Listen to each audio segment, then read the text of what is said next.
Welcome to History Adventuring. This is episode number 552. I'm Brad Hall, and today we're visiting Phoenix, Arizona in the time of Star Wars.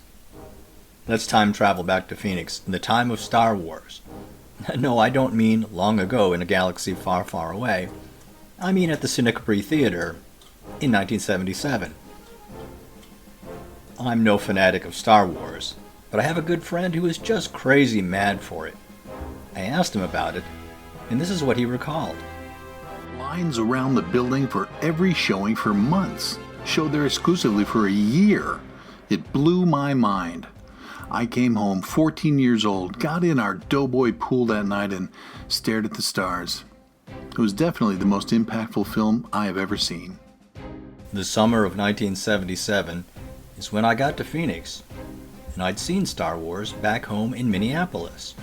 I liked it a lot, thought it was a fun movie, but that was about it. I was already 19, so I was too old to collect the toys, and the phenomenon just kinda went past me. My memories of 1977 were mostly trying to keep my little MG midget running, and learning for the first time how hot Phoenix was. I moved there in August. And I doubt whether I would have gone to see Star Wars in Phoenix. The description that my friend gives me is that there would have been long lines and probably difficulty finding a convenient parking spot. So it wouldn't have been my thing. As near as I can figure, I saw it in Minneapolis before it really started being a hit. I don't recall any fanfare or lines or anything. It was just another science fiction movie. It may seem strange to say, but what struck me the most about Star Wars was seeing the dirty and beat-up helmets. I guess it was supposed to show what a bunch of ragtag rebels they were, but I'd never seen anything in a science fiction movie that wasn't absolutely pristine. Oh yeah, and the giant spaceship going overhead that just kept going and going and going. That was amazing. I was also old enough to recognize the voice of James Earl Jones, so when he later turned out to be the father of Luke Skywalker, it just didn't make any sense to me.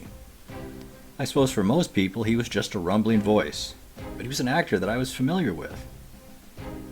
I wish I could add more to it, but other than the fact that I was living in Phoenix, I have no recollection of the impact of Star Wars.